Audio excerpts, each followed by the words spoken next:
Merhaba, hoş geldiniz. Kanalıma ve mutfağıma sefalar getirdiniz. Bugün çok güzel, pratik bir tarifim var. Klasik anne tarifi. Annemin tam bir asırlık tarifi. Bizleri bu kurabiye ile büyüttü.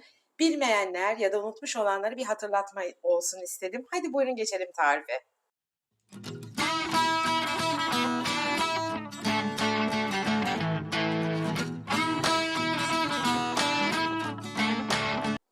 Şimdi tam tamına 1 su bardağı sıvı yağımız var. Hemen sıvı yağımızı cam kasemizin içerisine alıyoruz. 1 su bardağı da aynı su bardağından yoğurdumuz var. Yoğurdumuzu da su bardağı kasemize alıyoruz. Şöyle biraz karıştırıyoruz. 1,5 su bardağı, aynı su bardaktan 1,5 su bardağı. Benim bu bardağım tam 1,5 su bardağı alıyor.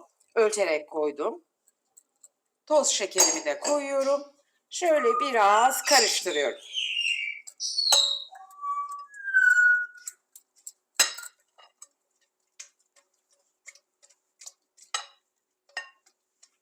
Bütün malzemeleri iyice birbirine geçiriyoruz.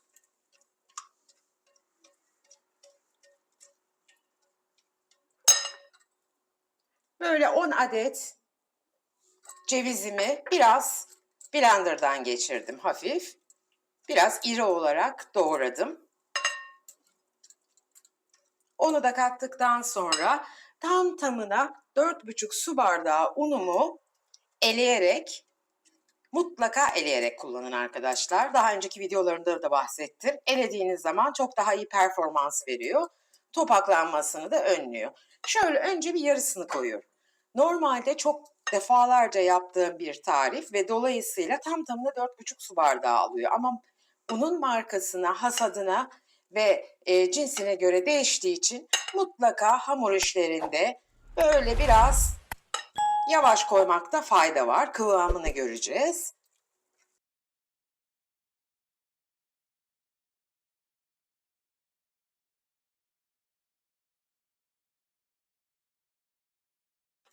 Klasik kurabiyeler gibi kulak memesi kıvamında olacak. Biraz daha hemen şöyle bir 4 su bardağı gibi olacak. Spatulamı da artık çekeceğim. Elimle bakacağım kıvamına çünkü.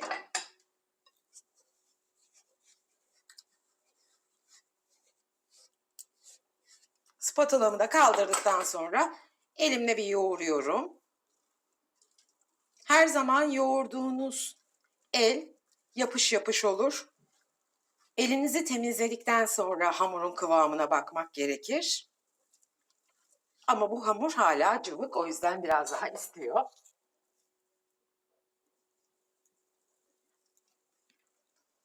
Hemen hemen yine 4,5 su bardağına aldı.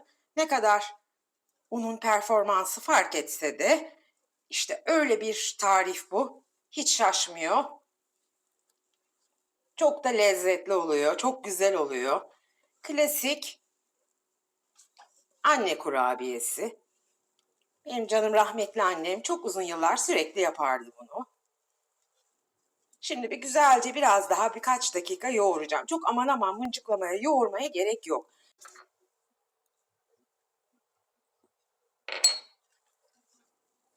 Bir paket kabartma tozu koyuyoruz.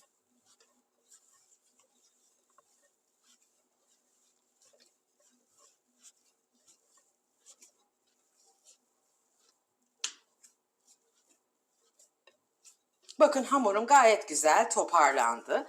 Kabartma tozumu da iyice içine işledikten sonra artık ellerimi yıkayıp şekil verebiliriz. Demin dediğim gibi temiz elime hemen hamuru alıyorum. Temiz ele aldığınız zaman anlıyorsunuz ki yapışmıyor. Burada hamur olduğu için yapışır. O yüzden mutlaka temiz elinizle deneyin. Çok fazla hamuru mıncıklamaya, karıştırmaya gerek yok. Bu hamur olmuştur arkadaşlar. Bir 10 dakika bekleteceğim. 10 dakika bu arada ellerimi yıkayacağım, hazırlığımı yapacağım ve şekil vereceğiz. Şimdi avucuma bir mandalina büyüklüğü kadar parça alıyorum ve yuvarlıyorum. Yuvarladıktan sonra da Hiç yağlı kağıt kullanmıyorum. Gerekmiyor çünkü bu kurabiyede yapışmıyor. Benim fırın tepsim de gayet güzel bu anlamda dibi. Yağladığım tepsime dizmeye başlıyorum. Çok bereketli, lezzetli bir kurabiye. Gördüğünüz gibi yapılışı da çok kolay. Size küçük bir anımı anlatmak istiyorum. Biraz uzayacak ama kızmayın lütfen. Bu kurabiye zannediyorum 70'li 80'li yılların annelerinin klasik kurabiyeleriydi. Ben 70'li yılların daha doğrusu 72 doğumluyum. İlkokula giderken öğretmenimiz bizim ailelerimizin, annelerimizin her gün birinin bir hazırlık yapıp getirmesini isterdi. Benim annem bu kurabiyeden yapmıştı, bir gün götürmüştüm. Tabii çocuklar birbirlerine söylemiyorlar. Hepimiz ilkokul çocuğuyuz. Ertesi gün bir başka arkadaşım annesi yapacaktı. O da aynı bu kurabiyeden yapmış, yollamış. Bir sonraki gün inanmayacaksınız, hiç abartmıyorum. Yine aynı arkadaşın annesi bu kurabiyeden yapmış, yollamış. Hiç unutmam o anıyı. O anneler sonradan bir gün okul aile birliğinde öğretmenin de söylemesiyle bu olayını öğrenmişlerdi ve çok gülmüşlerdi. Hiç unutmam, o hafızamda kalmıştır. Yani dediğim gibi bu birçok annenin klasik kurabiyesi. Eminim sizler de çok sık yapıyorsunuzdur. Ama yapmayanlar, bilmeyenler ama annelerinin bu kurabiyeleriyle büyüyüp tarifini bulamamış ve çok merak eden, özlemle arayanlar için bir gösterme, hatırlatma yapmak istedim. Umarım ki beğenirsiniz, siz de yaparsınız. Sizin de böyle anılarınız varsa eğer enteresan, komik yazarsanız çok sevinirim. Gerçekten çünkü bunlar hayata dair çok hoş anılar. Aralıklı olarak diziyorum bu arada kurabiyelerimi. Lütfen bana çok konuştun, uzattın demeyin. Gerçekten bu çok güzel bir anıyı paylaşmak istedim sizinle. Evet, kurabiyelerimi güzelce yuvarladım, tepsime dizdim. Üzerlerine çok hafif şöyle elimle bastırıyorum. Çok fazla değil. Biraz yassılaştırıyorum o yuvarlaklığını almak için. Bir adet yumurtanın sarısını kaseme aldım. Güzelce karıştırıyorum. Ve üstlerine yumurta sarılarımı sürüyorum. Biraz da üzerine bu kurabiyenin olmazsa olmazı klasik anne kurabiyesi. Üstüne çıtırtı vermesi ve lezzet katması için hemen birer fıske toz şeker koyacağız. Cevizli, harika bir kurabiye olacak.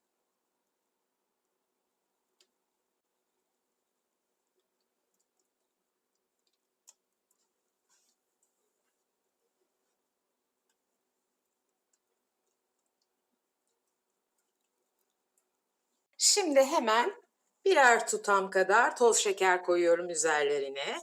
Çok güzel oluyor, çok yakışıyor bu. Bu arada fırınımı 180 dereceye alt üst ayarda açtım. Isınmakta o. Önceden ısınmış fırına girecek.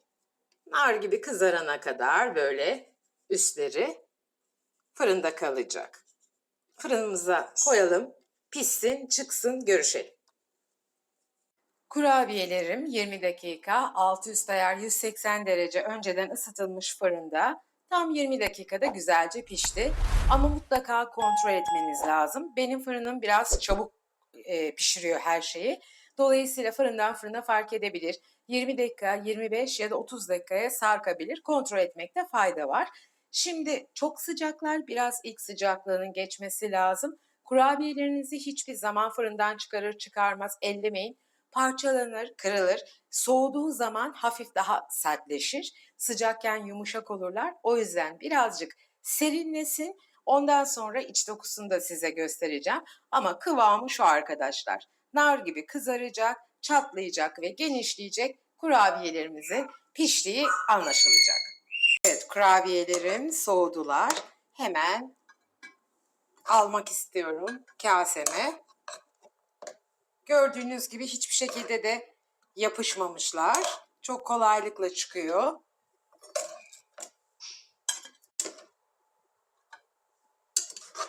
Evet, gördüğünüz gibi bir tarifin daha sonuna geldik. Çok güzel kurabiyelerim oldu. Şöyle altını da size göstermek istiyorum. İç dokusunu da göstermek istiyorum.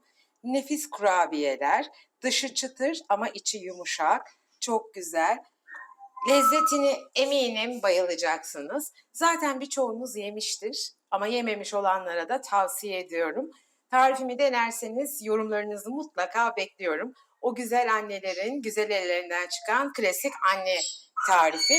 Benim canım annem yıllarca bundan yaptı, bize yedirdi. Nur içinde yatsın inşallah bütün ölmüş annelerimiz. Tarifimi beğendiyseniz videomu beğenmeyi, kanalıma abone olmayı ve bildirim zilini açmayı lütfen unutmayın. Bir sonraki tarifimiz hemen size bildirilsin ve hiçbir şekilde tarifleriniz kaçırılmamış olursunuz. Hepinizi çok seviyorum. Beni izlediğiniz için çok çok teşekkürler ediyorum. Umarım memnun kalmışsınızdır. Yorumlara yazın lütfen benden istediğiniz tarifleri, hangi tarifleri merak ediyorsunuz, nerelerden izliyorsunuz, hangi mutfakları seversiniz. Yorum yapın, muhabbet edelim arkadaşlar. Görüşmek üzere. Hepinizi öpüyorum sevgiyle.